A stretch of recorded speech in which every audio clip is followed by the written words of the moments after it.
Snow swept across Fifth Avenue like silver dust when Lauren Bennett opened the email that would upend her Christmas Eve.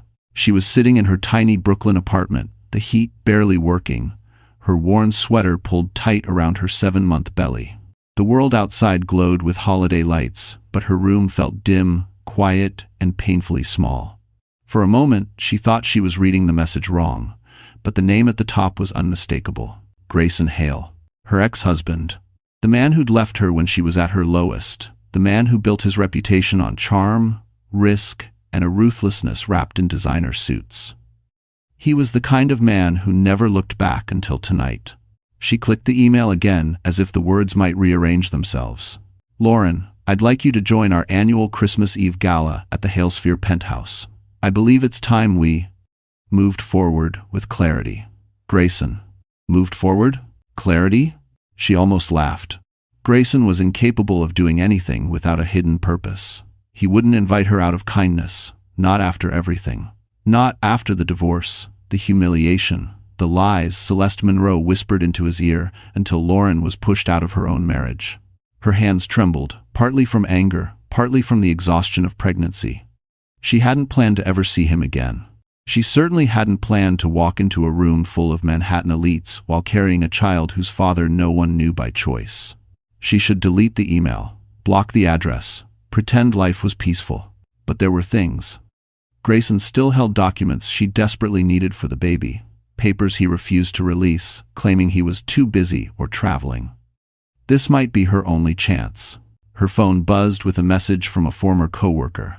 He's showing off tonight, bringing the new girl. Don't let him get to you. Lauren closed her eyes, her heart beat painfully against her ribs. She didn't want to go. She didn't want to face Grayson or the woman he left her for. But something in her pride, anger, survival whispered that she had to.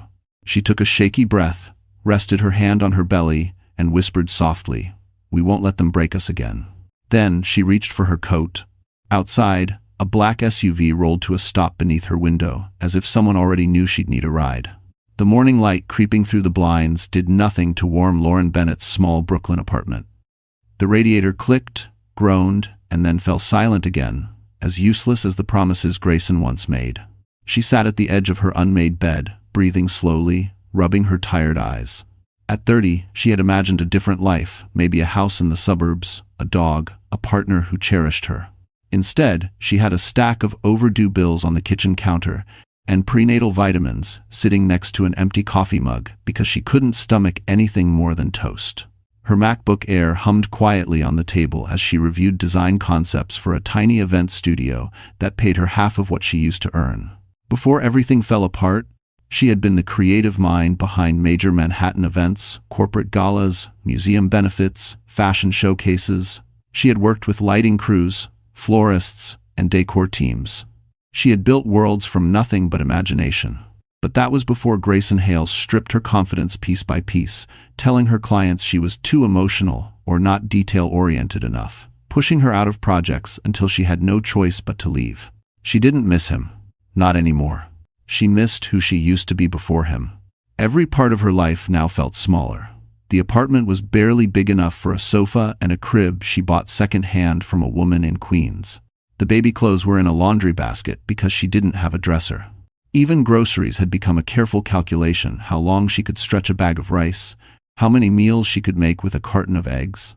And yet, despite everything, she held her belly tenderly each morning, whispering, "You're worth all of this." What she didn't tell anyone was how lonely the nights were, the fear that tightened her chest when she felt a sudden cramp, the anxiety that washed over her every time she saw an unfamiliar charge on her bank statement, wondering if a bill had bounced. The shame she felt when people assumed the baby belonged to Grayson, the very man who had abandoned her emotionally long before the divorce papers were signed. Sometimes she thought about reaching out to friends, but most of them drifted toward Grayson's world after the split, drawn to the glitter of his penthouse, his parties, his connections. She stopped opening Instagram because photos of mutual friends smiling beside Grayson and Celeste felt like tiny knives. Still, Lauren forced herself to work, determined to stay afloat, determined to protect the child she carried. Her phone buzzed with a reminder. Ultrasound appointment, tomorrow at 11 a.m. She exhaled shakily. Another cab fare she couldn't afford. Another day she'd have to smile at strangers while hiding how overwhelmed she felt. She turned back to her laptop, adjusting a floral centerpiece design for a winter engagement party. Her fingers trembled, but she kept working. She had no choice. She needed every dollar, especially since Grayson still hadn't sent the paperwork she needed. Papers that could determine her medical coverage, her leave options, even her ability to secure stable housing after the baby arrived. The knock on her door startled her. She wasn't expecting anyone. No deliveries, no neighbors, no friends. Her heart thudded once, heavy and unsure. She stood slowly, pressing a hand against her belly as she walked toward the door. When she opened it, the last person she expected was standing in the dim hallway. Adrian Wolfe, holding an envelope with her name written in his unmistakably elegant handwriting. The Halesphere penthouse glittered like a glass castle against the Manhattan skyline, its floor-to-ceiling windows catching every reflection of the Christmas lights below. Inside, the air hummed with the low thrum of classical music, the scent of pine-scented candles, and the sharp, cold aroma of expensive champagne chilling in buckets along the marble island. Grayson Hale stood before his living room mirror, adjusting the cufflinks on his white dress shirt custom engraved, a gift from a board member who expected returns. Everything about him tonight was curated. The sleek haircut, the tailored charcoal suit, the watch he wore only when he needed to remind people of his success. But beneath the polished exterior was a growing, restless irritation. "Are you sure this is a good idea?" Celeste Monroe asked as she walked in, her heels tapping like warnings across the marble floor. She wore a silver gown that glittered like crushed stars and a confidence that seemed almost manufactured. "Inviting your ex-wife? On Christmas Eve? Investors will be here. Press 2. Grayson smirked, smoothing the lapel of his jacket. "Exactly. It shows maturity, closure." He didn't notice the way Celeste's jaw tightened, but she noticed everything. She stepped closer, an edge creeping into her voice. "You don't need closure, Grayson. You need control. There's a difference." He didn't flinch. He never did. "Control is what keeps a company alive. And Lauren walking in here, seeing the life I built without her, it ends all lingering stories. Investors want a clean narrative." Celeste tilted her head. "And you think she'll come just because you sent an email?" He shrugged, reaching for a glass of whiskey. "Lauren always shows up eventually. She hates loose ends." Celeste's smile was thin, almost invisible. "She also hates you, if you haven't noticed." Grayson ignored her jab. He wasn't used to anyone telling him something he didn't want to hear. In his world, truth was optional. Image was everything. And Lauren, quiet, stubborn, moral Lauren, was a loose thread he never fully snipped. Celeste moved toward the window, staring down at Fifth Avenue, where crowds bustled through the cold night, wrapped in scarves and hope. She pressed her finger against the glass, leaving a faint print. "You sure she won't make a scene?" Pregnant women, well, emotions run high. Grayson stiffened. "No one knows she's pregnant." Celeste gave a slow, knowing blink. "Are you absolutely sure?" He turned sharply. "What do you mean by that?"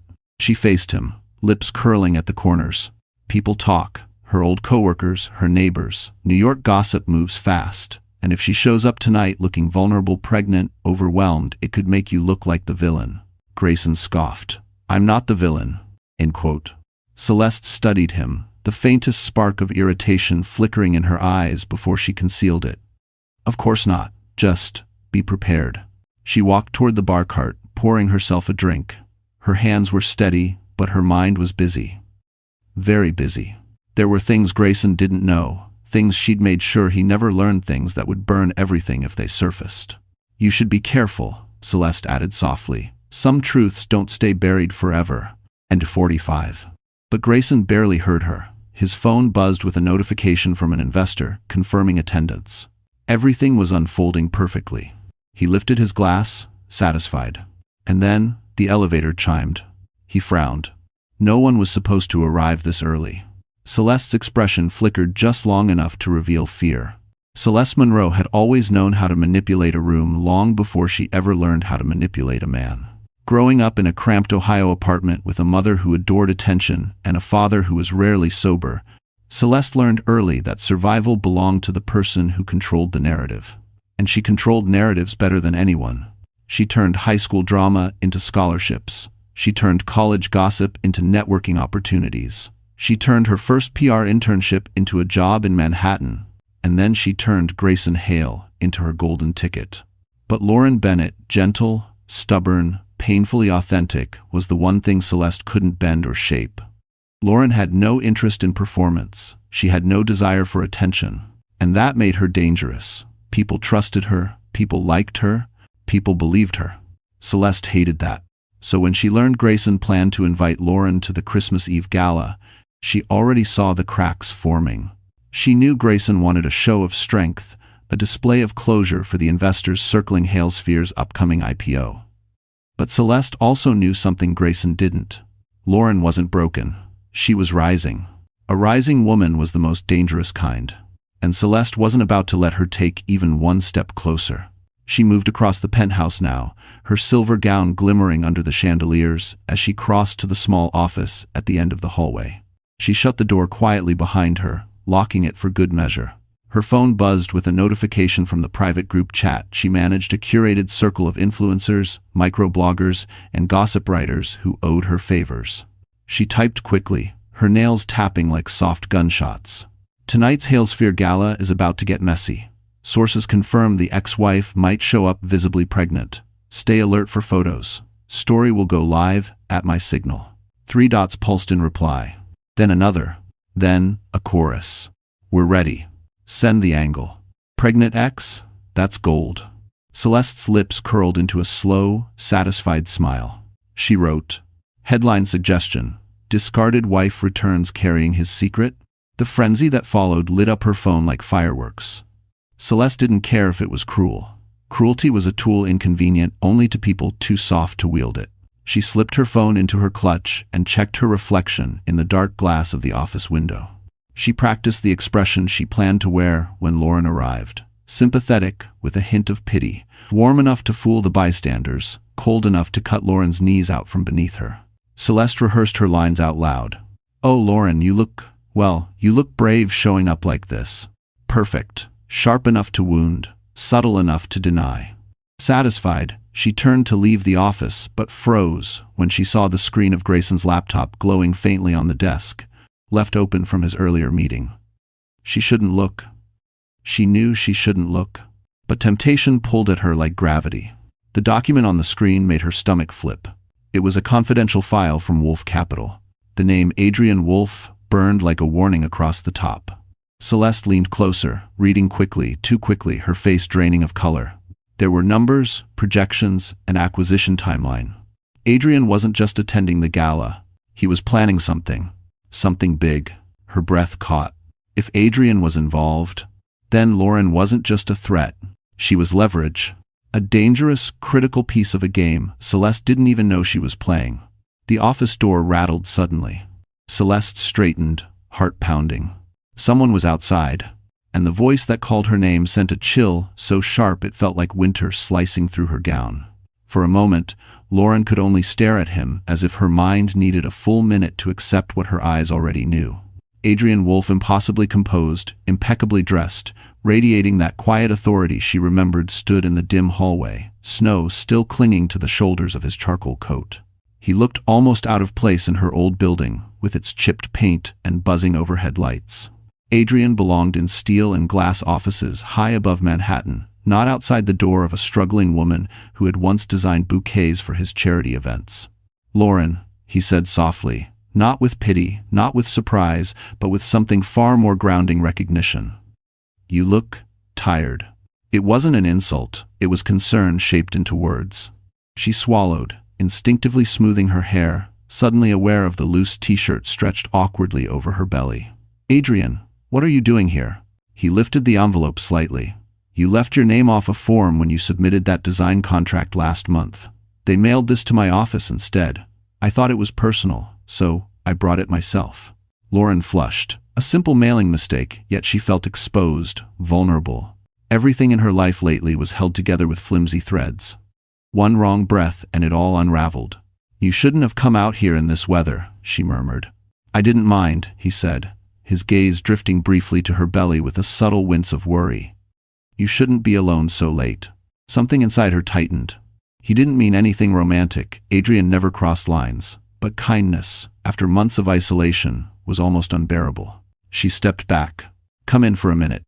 Just to warm up." He hesitated, as if stepping into her small, imperfect world felt like crossing a boundary. Then he nodded and followed her inside.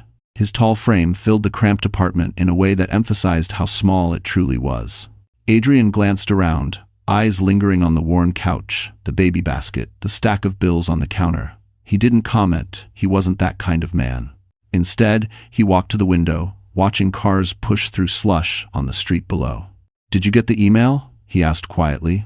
Lauren froze. "From who?" "Grayson." Her pulse hammered. Of course, Adrian would know. Men like him moved in circles, where every whisper reached the right ears. "I got it," she said. "I don't want to go." "You shouldn't," Adrian replied. "Not after how he treated you. Not with what you're dealing with now." She let out a shaky breath. "He still has paperwork I need. Insurance transfer forms, medical clarifications, things I can't get without his signature. He won't respond to my requests. Maybe if I show up, he'll finally hand them over." Adrian turned to her, expression darkening. "He's leveraging your pregnancy to keep control. That's not just manipulative, it's dangerous." Her eyes burned, but she refused to cry.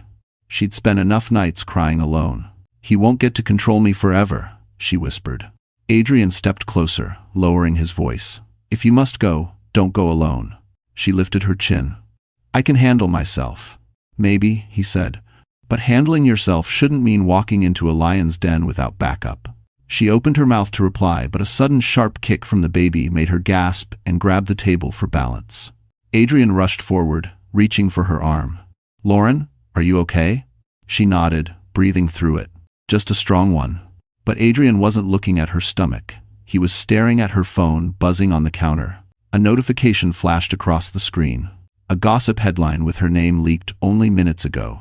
The wind hit Lauren the moment she stepped out of her building, a sharp December gust that sliced through her coat and raised goosebumps across her skin. Brooklyn was quieter tonight. Snow softened the streets, muffling car horns and footsteps.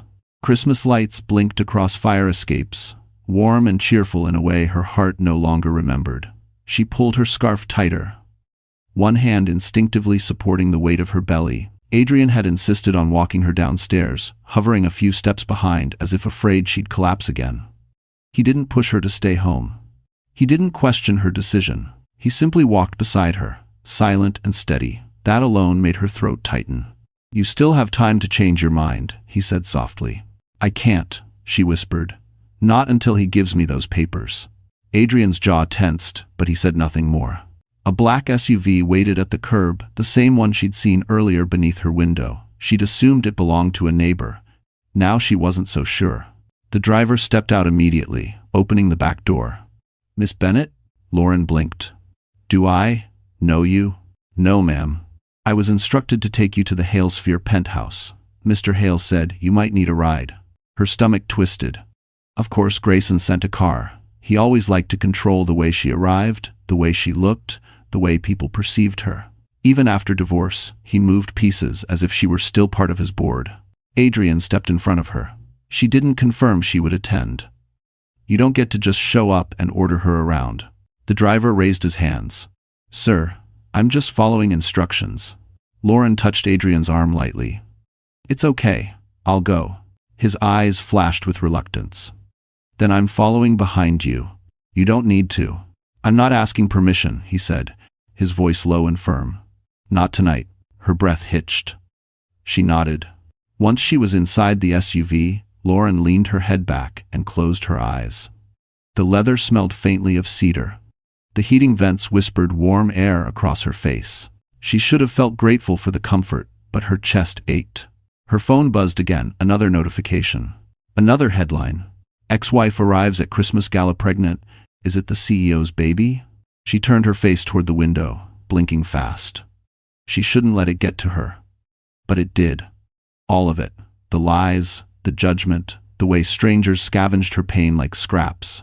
Snowflakes blurred against the glass as the SUV moved across the bridge. Manhattan rose ahead, glittering, cold, ruthless. The city where she had once chased dreams now felt like a battlefield she had no armor for. The car slowed when they reached Fifth Avenue. Luxury boutiques glowed with gold holiday decor. Couples spilled out of the Plaza Hotel, laughing.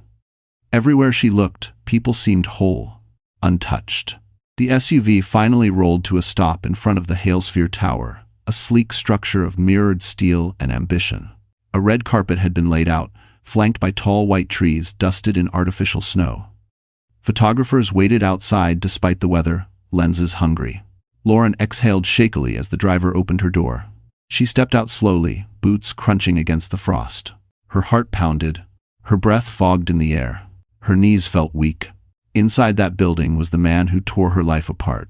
Inside that building were people who already believed the worst about her. She straightened her coat and lifted her chin.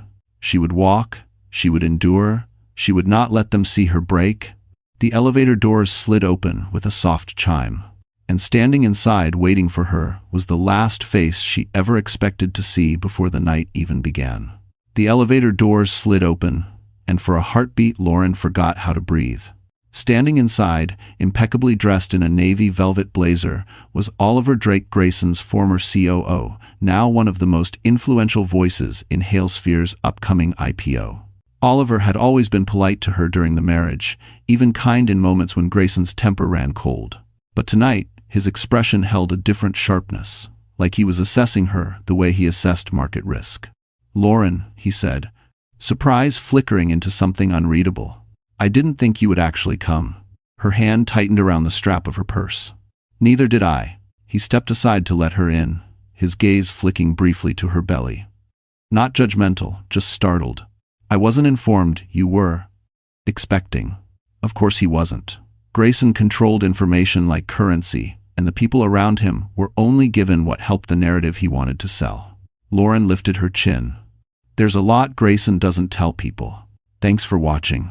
Oliver's brows twitched almost imperceptibly, but he said nothing. The elevator began its smooth rise toward the penthouse, the familiar hum vibrating through her spine. She remembered riding this same elevator hundreds of times, arms full of floral samples, color palettes, decor sketches, trying to prove she belonged in Grayson's world of high stakes and sharper egos. Oliver cleared his throat. "Just prepare yourself. Press is already circling downstairs." She exhaled slowly. That was intentional. He nodded once, quietly confirming what she suspected. The leak had begun. As the elevator climbed, her pulse throbbed in her ears. She could almost hear echoes of past conversations, Grayson's sharp critiques, Celeste's fake compliments, the board members' dismissive nods when she tried to contribute ideas during dinners. She used to shrink in this tower. Not tonight. When the doors opened, the sound of music and conversation washed over them like a glittering wave. The penthouse was even more extravagant than she remembered. Towering garlands wrapped around marble columns, chandeliers dripping crystal white light, servers weaving through guests with trays of champagne. The decor was stunning, painfully so. She could almost recognize hints of her own old style, stolen and repackaged under Celeste's name. Eyes snapped toward her the moment she stepped out. Whispers followed immediately. "Is that Lauren? She's pregnant? Oh my God, do you think? It has to be his." Her cheeks burned, but she kept her posture straight. She refused to fold. Celeste spotted her first. Across the room, in a shimmering red gown that clung to every curve, Celeste's smile faltered before she forced it back into place. She whispered something into Grayson's ear, and he turned and froze. Grayson Hale, the man who had built an empire on confidence and charisma, looked like someone had yanked the ground out from under him. His jaw tightened, his hand fell from Celeste's waist. Lauren felt her own heartbeat hammer against her ribs.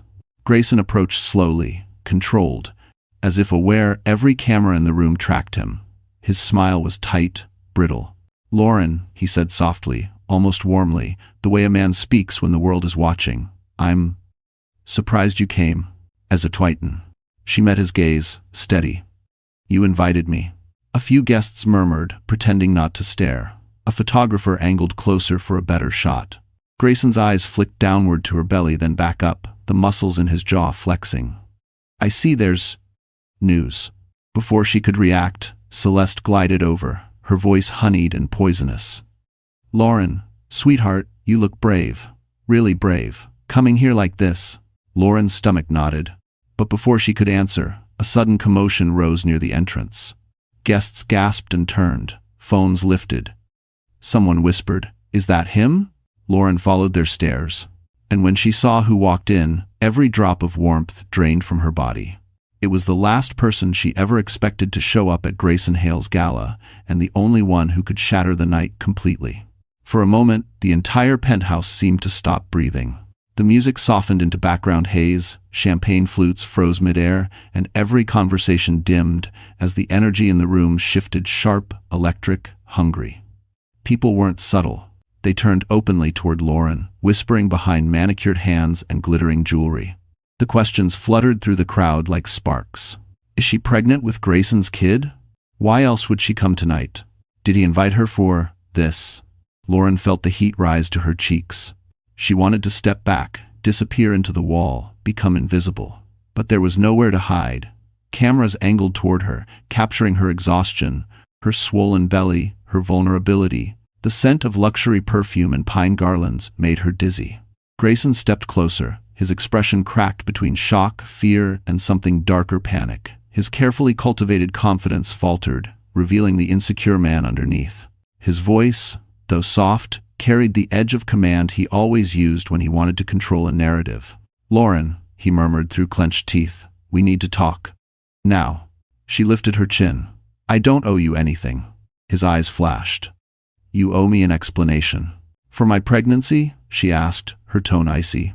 Celeste stiffened, her manicured fingers curling around her crystal clutch. She tried to move closer, but Grayson lifted a hand, stopping her without even looking.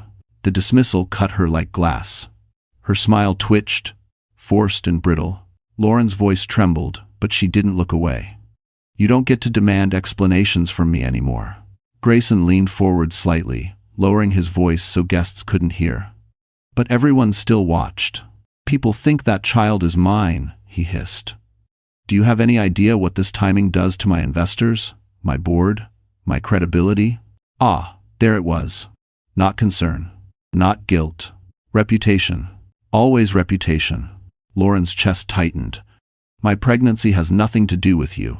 A murmur rolled through the room. Shock, disbelief, excitement. Celeste's face paled. This wasn't the script she'd prepared for. She wanted Lauren desperate, humiliated, not firm and unflinching.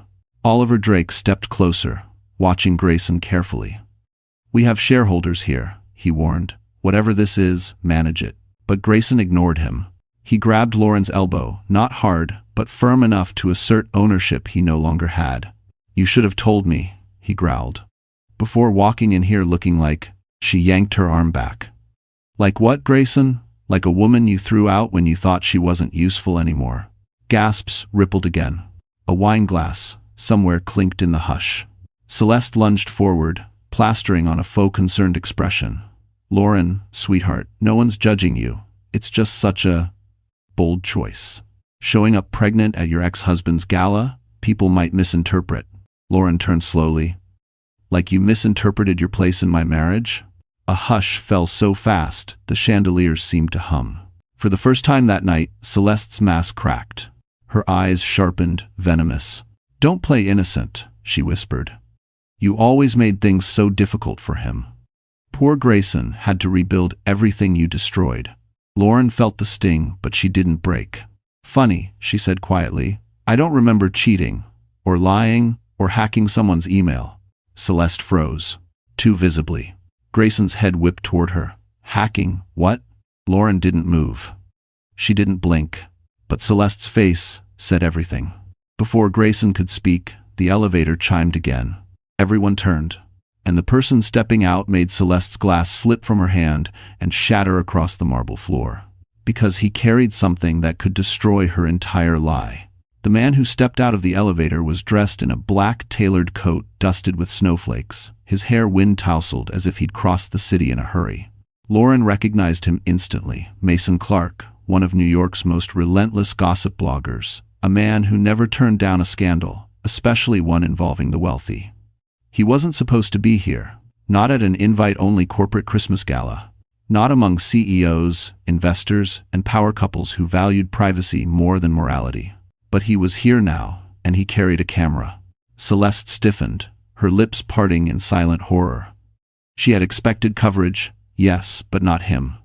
Mason was unpredictable. Too eager. Too destructive.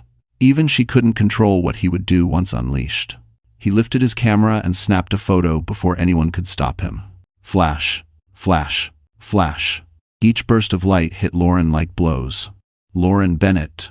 Mason called across the penthouse, his voice slicing through the murmurs. Care to comment on the rumors about your pregnancy? The internet is already buzzing. Lauren froze. She felt eyes tightening around her like a noose. Her heart pounded, her palms grew damp. She wanted to run. Instead, she stood very still. Celeste was suddenly by Mason's side, moving with that faux grace she wore like perfume. "Mason, it's so good to see you," she crooned, loud enough for onlookers. "I didn't realize you got my message so quickly." Ah, so she had called him. Of course she had. Lauren's chest ached. Celeste continued, voice sugar-coated but sharp as glass. "This poor woman showed up with no warning. It's tragic, really. She's clearly overwhelmed. And as you can see," she gestured subtly toward Lauren's belly, "she's going through a lot." Lauren tightened her hold on her purse, her breath catching. Celeste wanted her emotional. Unhinged. Crying. Anything to feed the story. Mason angled forward. "Lauren, mind sharing who the father is? Is it Grayson, or someone else? Some people online are calling it a secrecy stunt." Gasps rippled. Lauren swallowed, throat burning. "I don't owe anyone an explanation." But Mason only grinned wider. "Celebrities don't get that luxury. And you're trending." "Enough," Grayson snapped, stepping between Mason and Lauren. For a brief moment, she saw fear in his eyes, not for her, but for himself. For his brand, his reputation, his empire. But Celeste wasn't done. She tilted her head, speaking softly but loud enough for Mason's microphone to catch. "You know, Lauren's always been dramatic. She loves attention. Loves making Grayson look bad." Lauren inhaled sharply, rage stinging. "You don't know anything about my life." "Oh, sweetheart," Celeste replied, smiling cruelly. "I know enough." As very.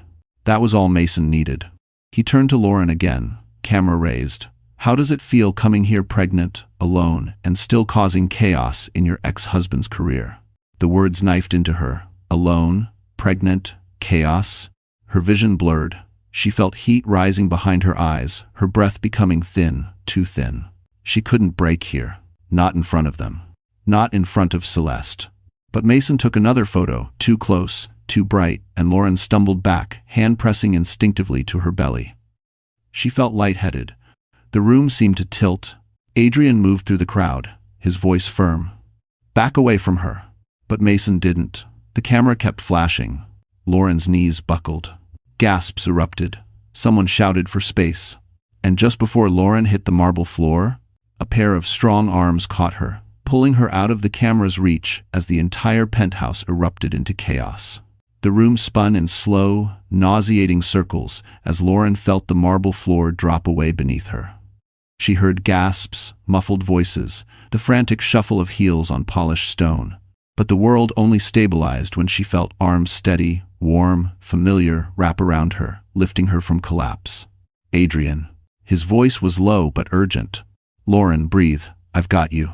He guided her toward a quieter corner, away from the flashing cameras and the hungry crowd that smelled of champagne and scandal. Her pulse throbbed painfully in her ears, every heartbeat sending a shockwave of dizziness through her chest. She tried to inhale, but her breath trembled. "I'm okay," she whispered, though she wasn't sure if the words made sense.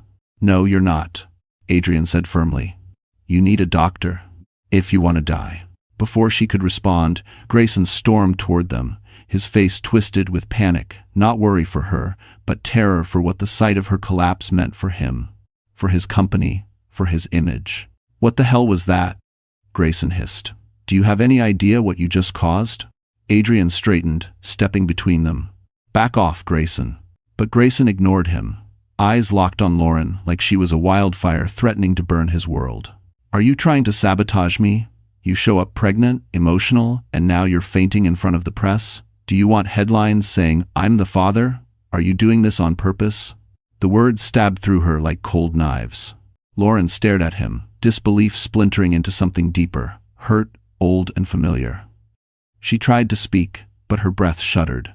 "You think I planned this?" she whispered. Grayson scoffed. "You always did love theatrics. Ass. And dolls." Adrian's jaw tightened so sharply it looked painful. She nearly passed out. She didn't stage anything. But Grayson wasn't listening.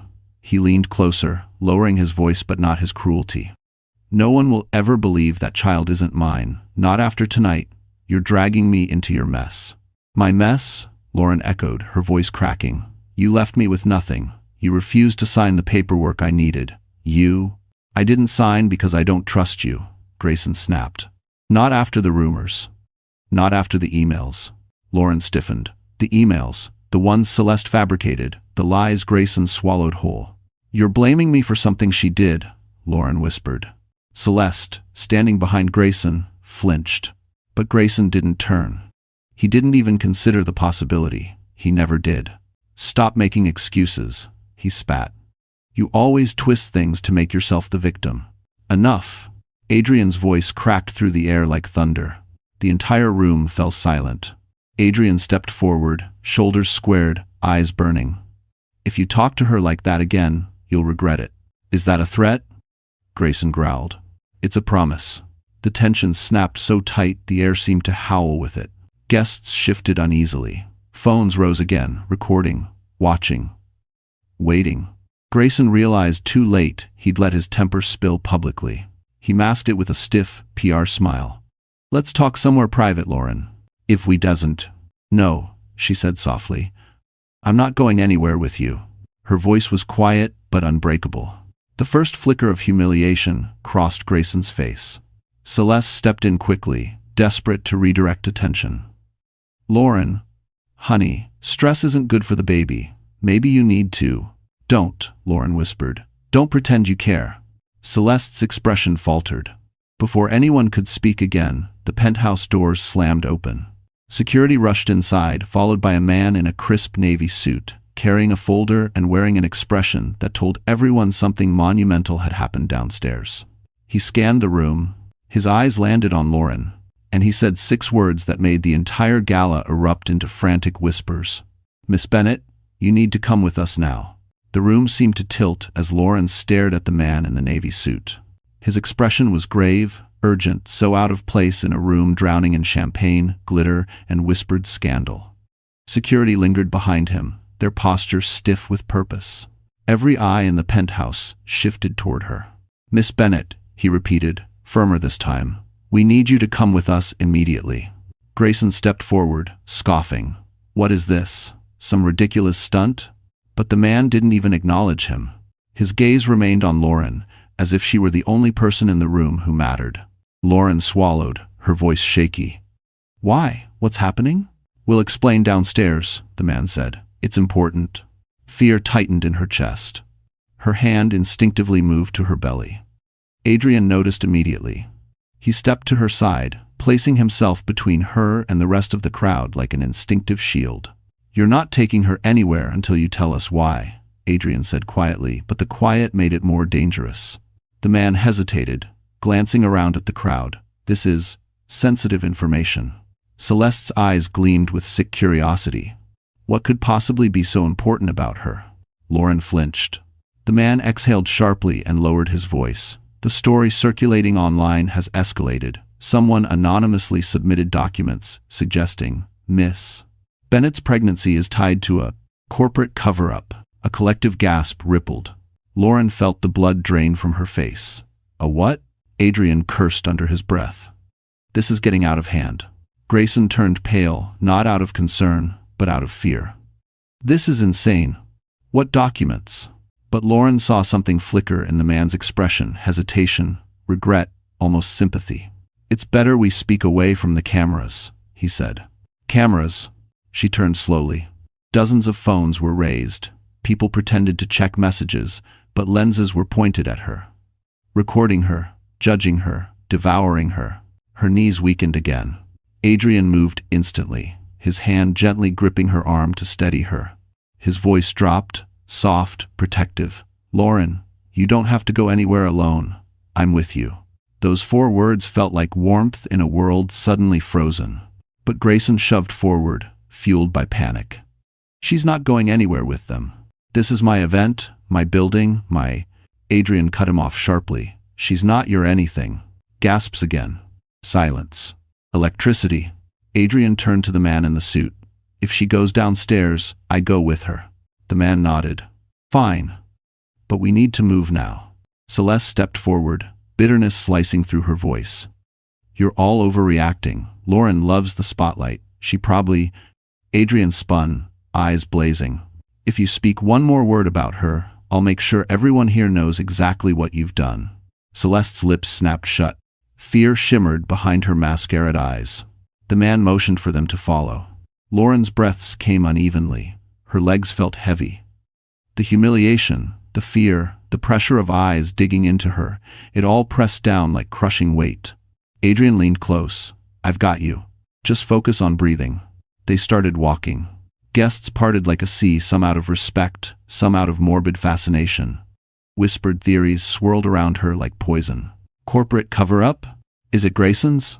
Maybe she was paid off. Maybe she's a problem they need to contain. Her heart ached, her throat tightening with each cruel assumption. When they reached the elevator, a security guard held the doors open. Adrian guided Lauren inside first, his hand still steady on her back. Grayson pushed forward to follow, but the guard blocked him with one firm arm. Sir, only Miss Bennett and Mr. Wolfe. Grayson's eyes widened in outrage. You can't shut me out of this. But the guard didn't move. Adrian reached out and pressed the elevator button. The last thing Lauren saw before the doors slid shut was Grayson's face, panic, desperation, fury, all tangled together. And the last thing she heard was Celeste's voice, trembling for the first time all night. If they're taking her downstairs, they might know. They might know everything.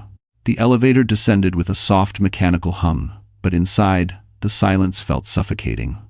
Lauren pressed her back against the cool, mirrored wall, trying to steady her breathing. Her chest rose and fell too quickly, her pulse skipping with leftover fear and humiliation. Adrian stood beside her, arms at his sides, jaw tight enough to crack stone. Lauren, he murmured, voice low. You're safe. She didn't feel safe. Not tonight, not after being dragged across the gossip feeds like a headline waiting to explode. What documents? She whispered. Why would anyone send something about me? Adrian's eyes softened. We'll figure it out together.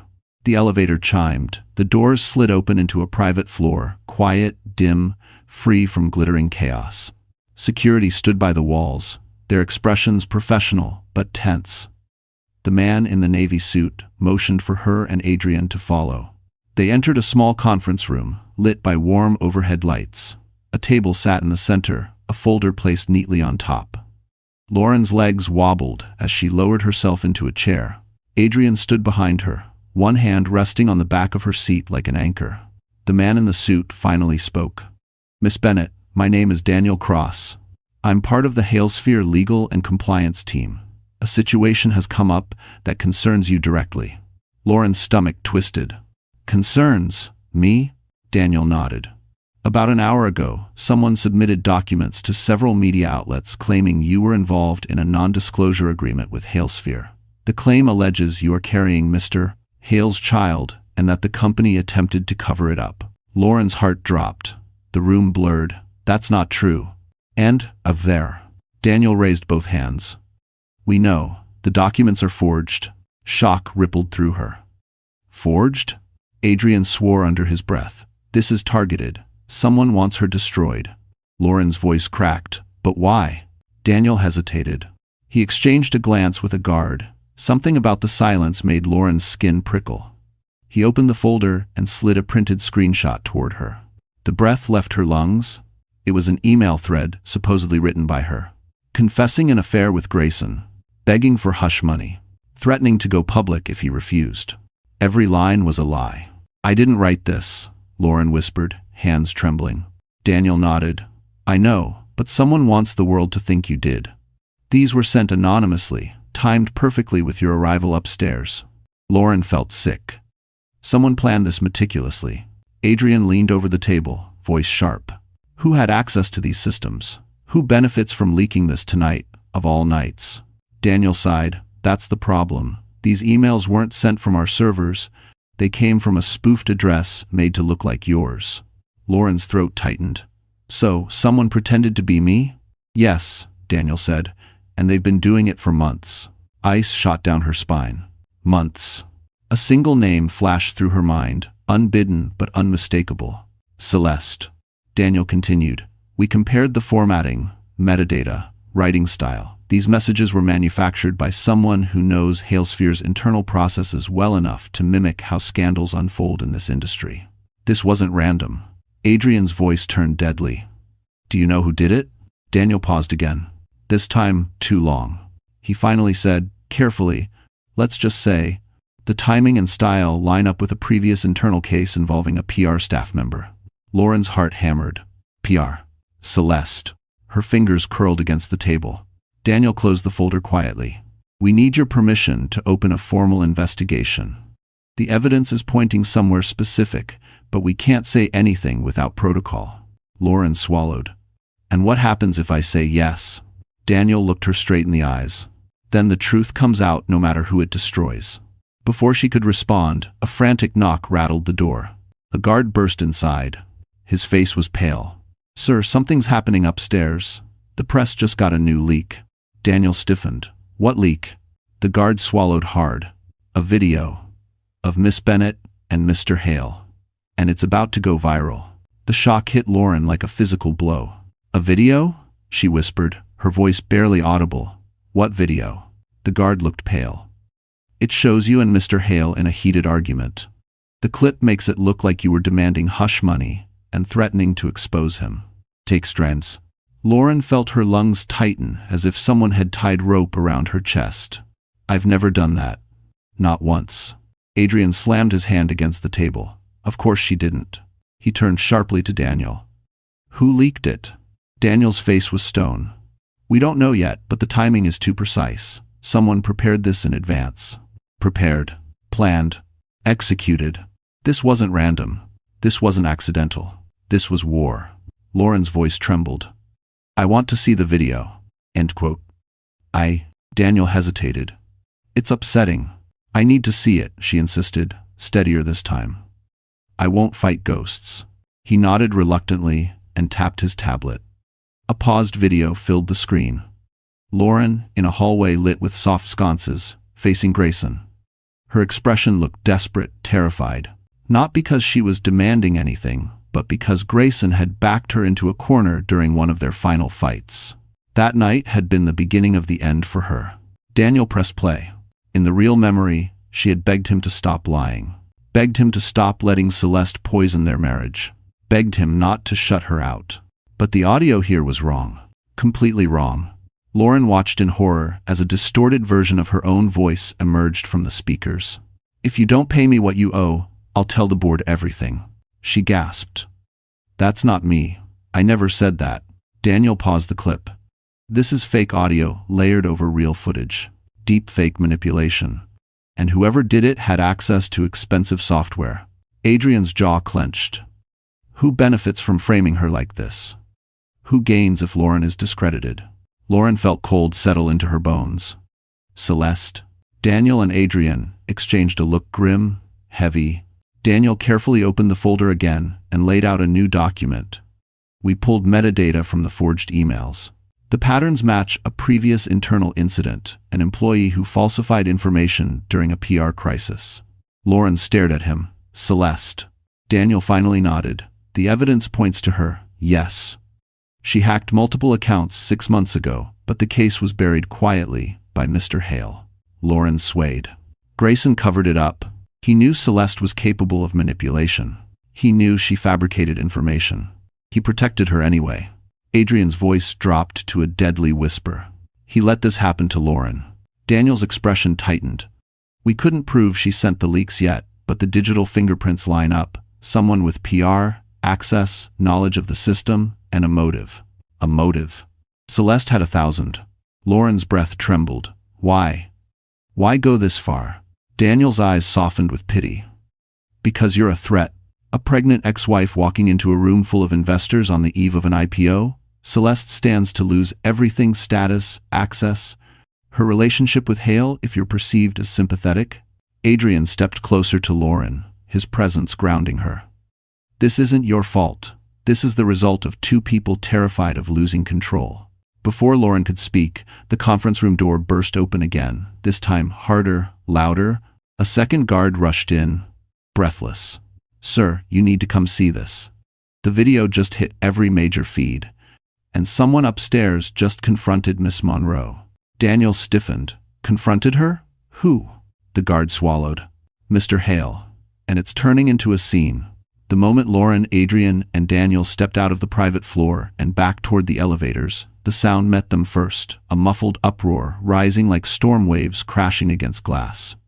Voices overlapping. Shouts. Something breaking. Then, another sharp crack, the unmistakable sound of a glass hitting the floor. Security stiffened. Daniel quickened his pace. That's coming from the main hall. Lauren's pulse pounded. Is Grayson hurting her? Adrian placed a steadying hand at her back. No, Celeste is too good at playing victim. He's the one who's unraveling. The elevator doors opened to chaos. The penthouse, once polished, glittering, immaculate, was a tornado of tension. Guests had circled near the grand staircase, their designer gowns and tuxedos glowing beneath the chandelier. Phones were raised everywhere, capturing every frame, eager to witness the implosion of Halesphere's power couple. At the center stood Grayson Hale, jaw clenched, eyes blazing, trembling with barely contained rage. Celeste stood across from him, the red gown shimmering around her like a warning flare. Mascara streaked down her cheeks not from tears, but from fury. Fake, theatrical fury. A smashed champagne flute lay at her feet. "You told me you handled it," Grayson roared. "You said the emails were gone." Celeste's voice shot back, sharp as a blade. "I deleted everything I could, but I can't control every video, every leak, every blogger. You caused this." He fired back. "You did this to her." Her eyes flared. "To her, or to you?" Murmurs swirled through the crowd. Grayson ran a shaking hand through his hair. "You forged the emails. You planted stories. And now the board thinks I'm involved in a cover-up because of you." Celeste's composure cracked. "I did it for us." "There is no us," he snapped. A ripple of shock rolled through the room. Lauren felt her breath catch, not out of sympathy but out of disbelief at how fast Grayson unraveled when the spotlight no longer protected him. Celeste stepped closer, voice lowering into venom. "You coward, you used me. You let me clean up your messes, lie for you, manipulate for you. And now you're going to pin this on me?" Grayson barked a humorless laugh. "You enjoyed every minute of it. Don't pretend you didn't." Celeste lunged, grabbing his lapel. "You promised me a future, and you destroyed it with your stupidity," he shouted. Gasps erupted. Someone whispered, "They're done." Someone else said, "He's finished." For the first time all night, Grayson looked around, really looked and saw the cameras. The judging eyes. The witnesses, the investors he once charmed, now staring with disgust. His empire was cracking, and he knew it. Daniel stepped forward. "Mr. Hale, you need to stop. This is damaging the company." Grayson ignored him. His gaze slammed into Lauren. She froze. "You," he growled. "You're loving this, aren't you? Watching my life fall apart?" Adrian moved between them before the crowd even blinked. "She hasn't done a damn thing," Adrian said, voice cold. "You and Celeste built this disaster. You're just finally standing in the wreckage." Celeste let out a sharp, trembling laugh. "The wreckage? You want to see wreckage, Adrian? You think you know everything?" She turned suddenly toward the crowd, voice rising. Desperate, unhinged, wild. "I wasn't the only one lying. Grayson has secrets, 2 big ones, and when they come out, none of you will ever look at him the same." A wave of murmurs surged violently. Lauren's heart pounded. "What secrets?" several guests demanded.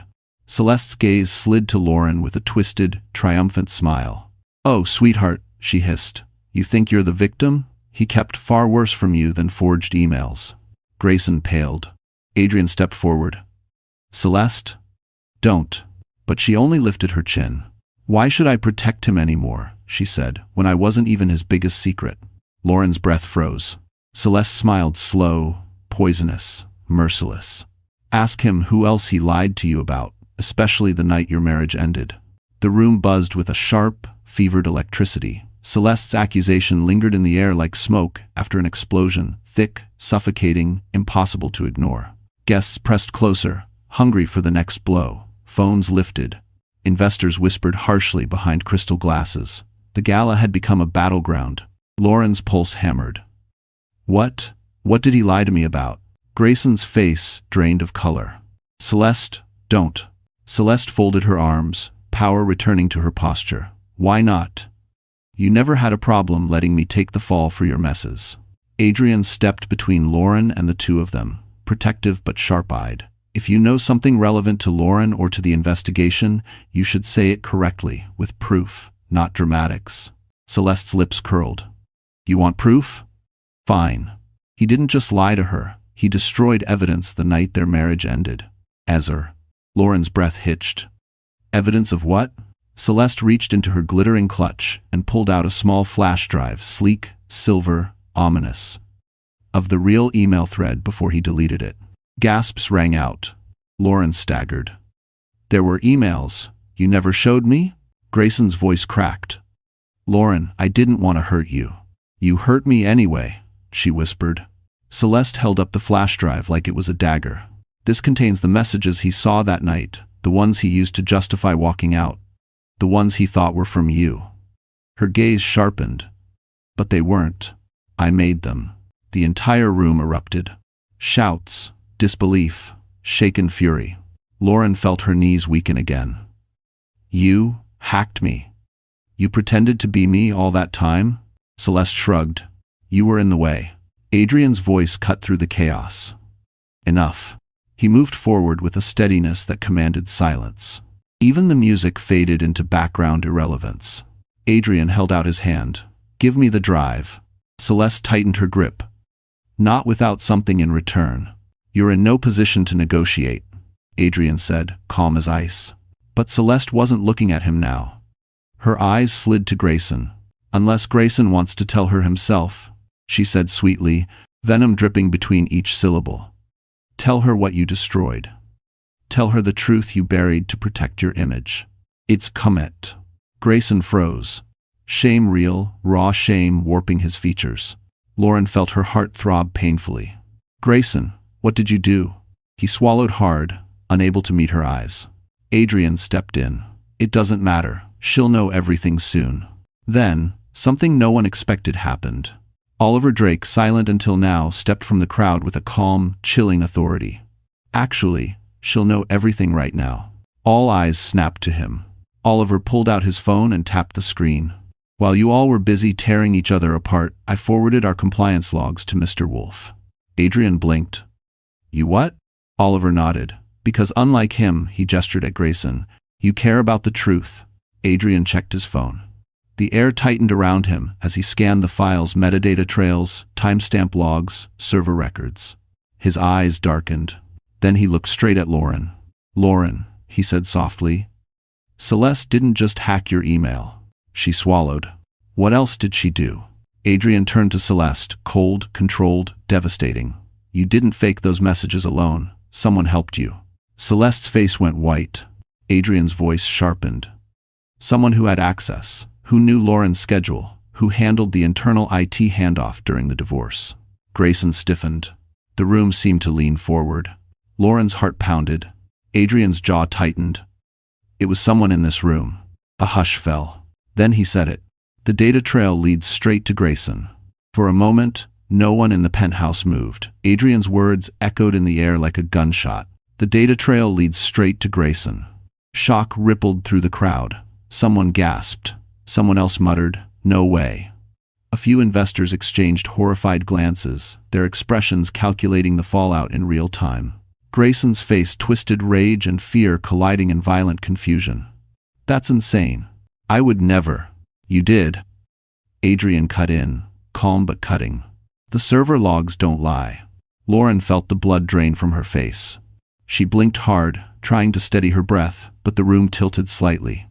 She pressed one hand against the banquet table. Grayson, tell me it's not true. He opened his mouth, panic flickering across his eyes. Lauren, listen to me. But Celeste stepped forward, her laughter sharp, broken, and vicious. "This is rich.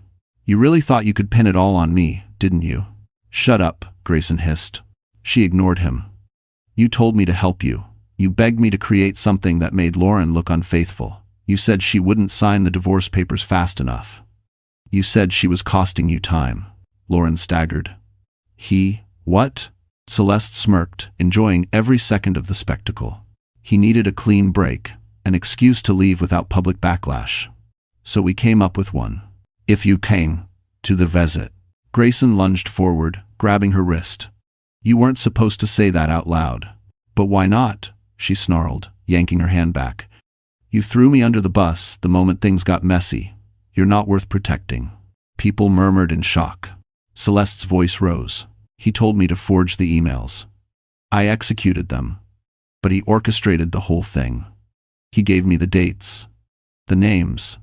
He fed me Lauren's private schedule so I could make the fake messages believable. If 1 and 2, Lauren felt the ground sway. Tears blurred her vision. You used my own life against me." Grayson stepped toward her, desperate. "I was wrong, okay? I panicked. The company was under pressure. And You destroyed her," Adrian snapped. "No," Grayson insisted, his voice cracking. "I never wanted this to go so far." Celeste laughed again, a hollow, tremoring sound that made several guests recoil. "You loved every bit of it. You loved watching her crumble while you strutted around with me on your arm. You said she was dead weight slowing your rise." Lauren covered her mouth, choking on a sob she fought to contain. Adrian moved closer to her, his voice low and fierce. "You're done, Grayson." But Grayson wasn't listening anymore. His chest heaved as he turned on Celeste. "You were supposed to clean the trail. You were supposed to delete everything." Celeste stepped into his space, eyes burning. "Why should I? You never gave me what you promised. Not the ring, not the future, not even the respect." Someone whispered, "She's unhinged." But Celeste wasn't finished. "You think I came tonight unprepared?" she hissed. She reached into her clutch again. Another device. This time, a phone. "I recorded everything," she said. "Every conversation, every plan, every order you gave me." Grayson's face went white. Adrian exhaled sharply.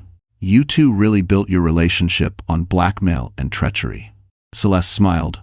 "Oh, sweetheart, he built the treachery. I just documented it." Daniel stepped forward, voice tight with alarm. "Miss Monroe, handing that over might become part of a criminal investigation." "Oh, I know," she purred. "And I'm ready." Gasps exploded. Lauren stared at Celeste, shocked that someone so cruel could suddenly turn her blade on the man she once worshipped. Celeste lifted the phone, her thumb hovering over the play button. "This," she said, "is the moment everything burns." Before she could press it, the penthouse doors burst open again, and a new voice shouted, "Stop. No one plays that recording until you hear the truth about the baby." The penthouse froze in a collective gasp as the doors slammed open. Guests turned like a school of fish, scattering and reforming around a shark. Conversations died mid-sentence. Glasses were lowered. Even the chandeliers seemed to vibrate with tension. A group of sharply dressed individuals strode into the room. 5 men, 3 women, all in immaculate suits, all wearing expressions carved from steel. Lauren recognized the crest on their badges. The Hale Sphere Board of Directors. Not the PR committee. Not the compliance team. Not casual observers. The actual board. The people who controlled Grayson's empire. The tallest among them, a gray-haired man with piercing blue eyes, stepped forward. He was Samuel Lauren, the board's chairman, known in the industry for dismantling CEOs like a surgeon dismantles diseased tissue. He surveyed the room once, then spoke with a voice that carried effortlessly. "This event," he said, "is over." Celeste actually stepped back. Grayson visibly paled. Samuel continued, "We received a series of leaked materials tonight, videos, emails, and a set of recordings forwarded anonymously.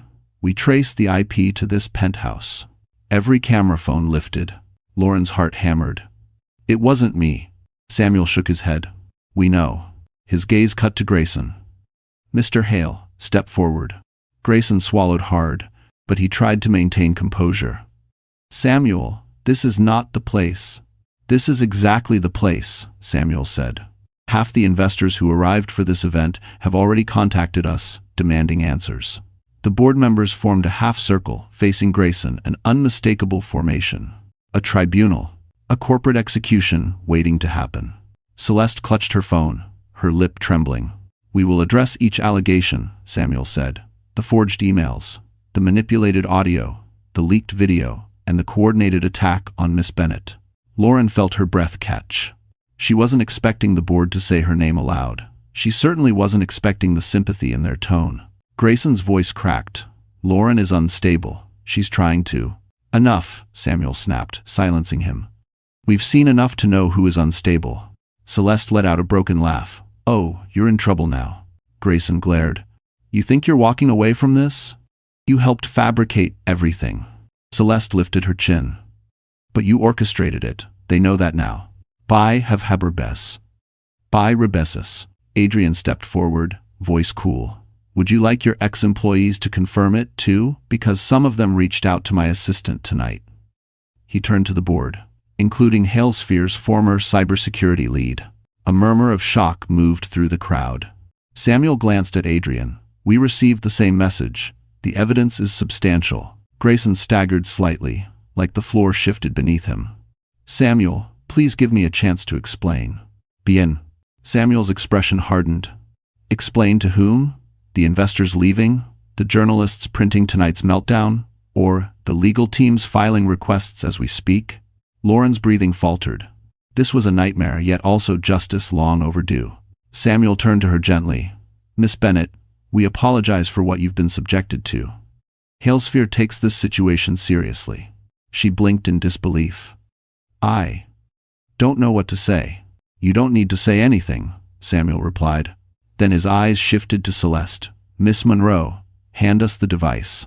Celeste stiffened. "Why?" "Because it likely contains criminal evidence." Slowly shaking, she handed it over. Samuel then faced Grayson, who now looked like a man drowning. "Effective immediately," Samuel said. "You are suspended pending full investigation." The room erupted. Lauren gripped Adrian's sleeve, overwhelmed. Grayson's voice broke, raw and terrified. "Samuel, you're ruining me." "No," Samuel said quietly. "You ruined yourself." Before anyone could breathe again, another board member leaned in and whispered something urgently into Samuel's ear. Samuel's expression shifted sharply. He turned to Lauren. "Miss Bennett, there's something more, something we were just informed of." Her heartbeat faltered. "What? What is it?"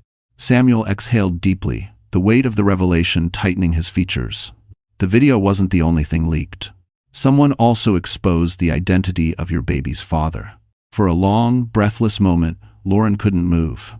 The words, "your baby's father," echoed in the room like a thunderclap, shaking the last bits of stability out from under her.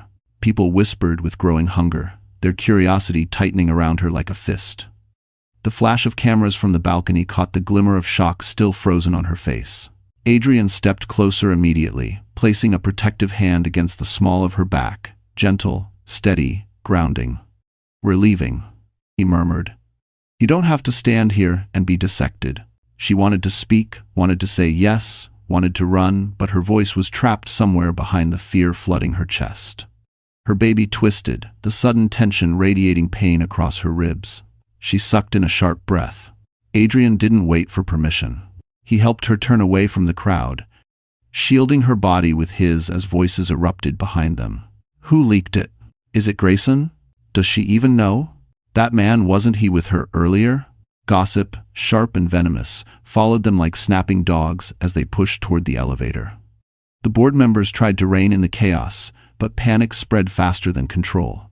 The elevator doors opened just as another shout cut through the room. "Lauren, you can't leave." "Is offere." Grayson's voice, broken, hoarse, echoed across the hall. She didn't turn. Adrian blocked Grayson's path with a single step, not another word to her. Grayson's face twisted. "You think you can take her? You think this makes you a savior?" But Adrian stepped backward into the elevator, pulling Lauren with him. "I'm not saving her from anything she can't handle. I'm saving her from you." The doors slid shut before Grayson could answer. The elevator began its descent. Lauren exhaled a breath she hadn't realized she'd been holding. Her hands trembled violently, and she pressed them over her belly. Adrian placed his palm gently over hers. "Easy," he whispered. You're safe now. Tears filled her eyes, hot, frustrated, exhausted. I didn't want tonight to happen like this. I just wanted my paperwork. I just wanted to be left alone. I know, Adrian murmured. But you walked into a war you didn't start. End quote. The elevator dinged softly as the doors opened to the lobby. Outside the glass entrance, a cluster of reporters gathered like vultures, flashes bursting in rapid staccato. Security workers rushed to block the doors, but they knew it wouldn't hold for long. Adrian turned to her. I'm taking you out through the loading bay. Back exit, no cameras. She nodded weakly, leaning on him as they moved through a side hallway. Her steps were uneven. Her vision wavered at the edges. The combination of fear, humiliation, and physical strain tightened around her like a vice.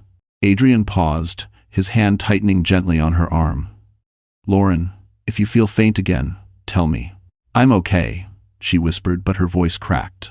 They pushed through a service door and emerged into the alley behind the tower.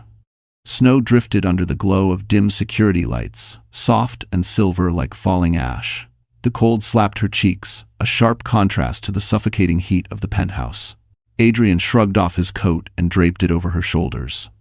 The warmth of it, the quiet kindness, shattered something inside her. You shouldn't have to carry all of this alone, he said quietly. She closed her eyes. I never wanted anyone else involved.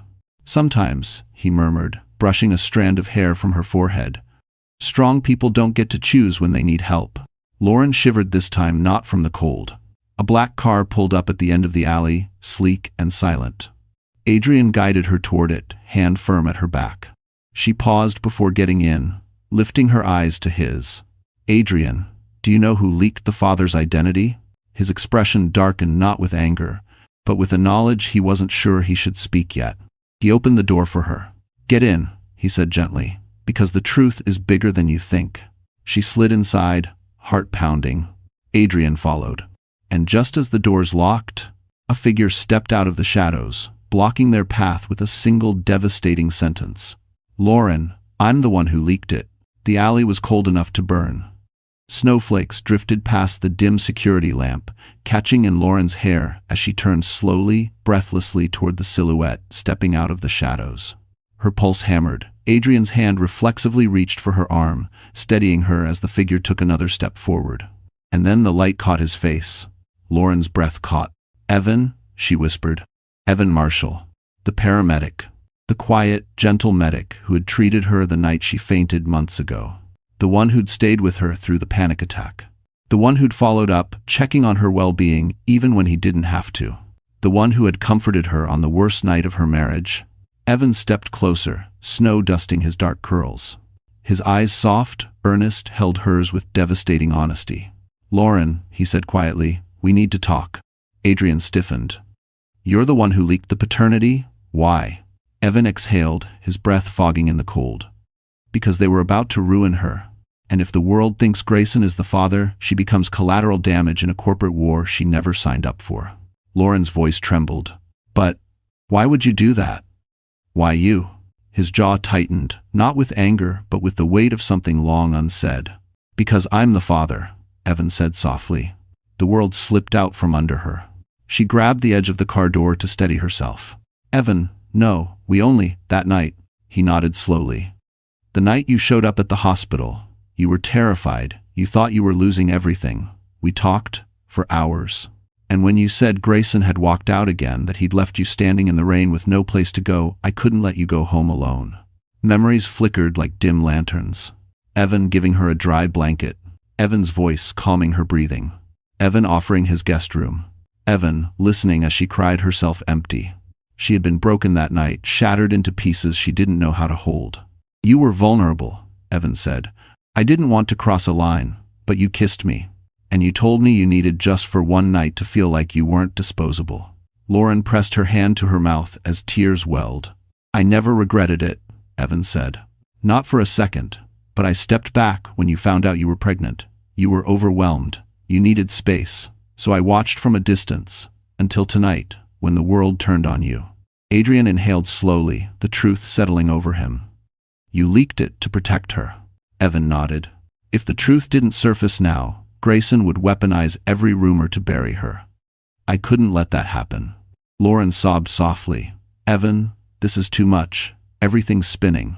He stepped closer but didn't touch her. I only want what's best for you and the baby. That's all I've ever wanted. The snow thickened around them, falling faster, heavier. Lauren felt torn between gratitude, shock, fear, and a strange, aching warmth. Adrian finally spoke, voice steady. We need to get her somewhere safe. Tonight is spiraling out of control. Evan nodded.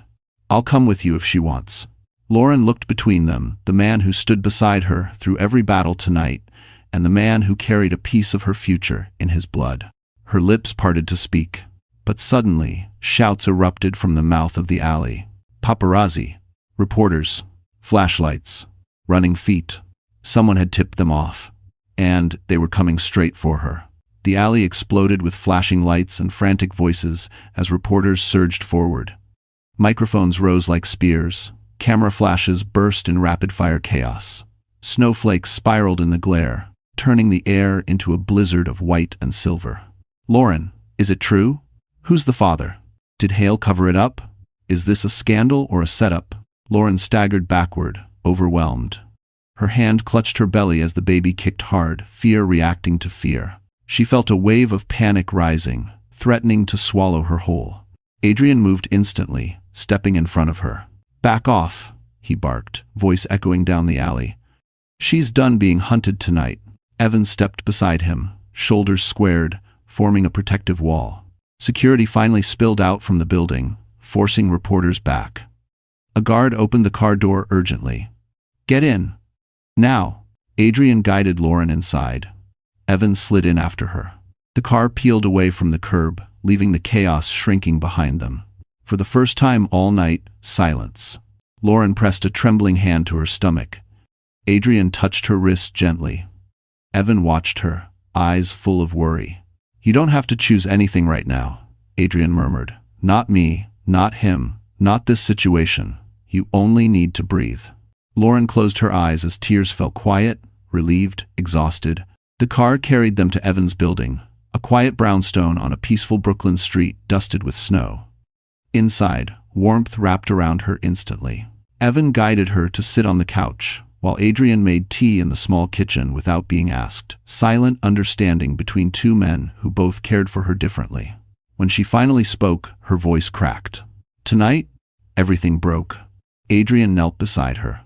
Sometimes things break because the truth is too big to stay hidden. End quote. Evan sat across from her. And sometimes they break so something better can be rebuilt. Lauren looked at them, two men who had stood by her when the world tried to crush her, and something inside her finally loosened. I don't want revenge, she whispered. I just want peace. You'll have it, Adrian said. Look. He turned his phone toward her. A breaking news update filled the screen. Grayson Hale removed as CEO. Federal investigation underway. Celesta Monroe detained for evidence tampering. Lauren felt her breath shudder out relief, justice, closure. Everything they stole from her, her reputation, her dignity, her voice, finally returned. She'll face charges, Adrian said softly. He will too.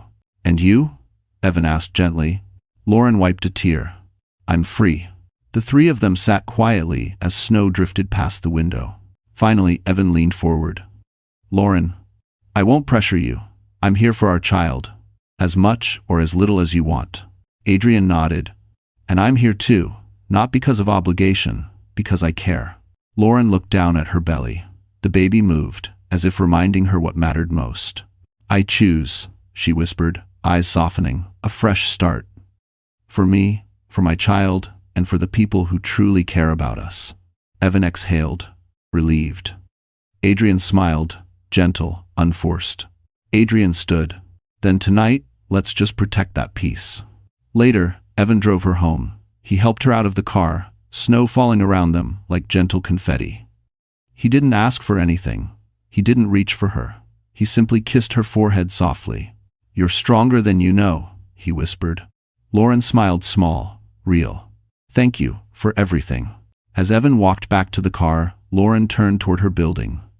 In the reflection of the glass door, she saw herself tired, yes, but standing tall. A mother, a survivor. A woman finally free. She placed one hand on her belly and whispered, We're okay now. Snow drifted around her as she stepped inside, closing the door on the past, on the lies, on the cruelty. The night was silent. The future hers at last. And the story ended exactly where it needed to, with truth, justice, and a woman finally reclaiming her life. So, that's where our story finally comes to a close. And if you are still here, still watching, still listening with your whole heart, then something in this journey must have touched you in a way only life can. Maybe it reminded you of your own strength. Maybe it whispered that healing is real. Or maybe it simply showed you that no matter how dark things get, there is always a door quiet, steady, waiting for you to walk through. The Stoics often said, "The obstacle is the way." And tonight, Lauren's story proves it. What tried to break her actually became the thing that shaped her courage. Marcus Aurelius wrote, "You have power over your mind, not outside events." She couldn't control the betrayal, the rumors, the cruelty, but she controlled how she rose.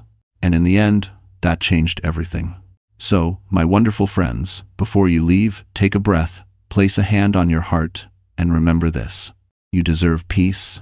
You deserve truth.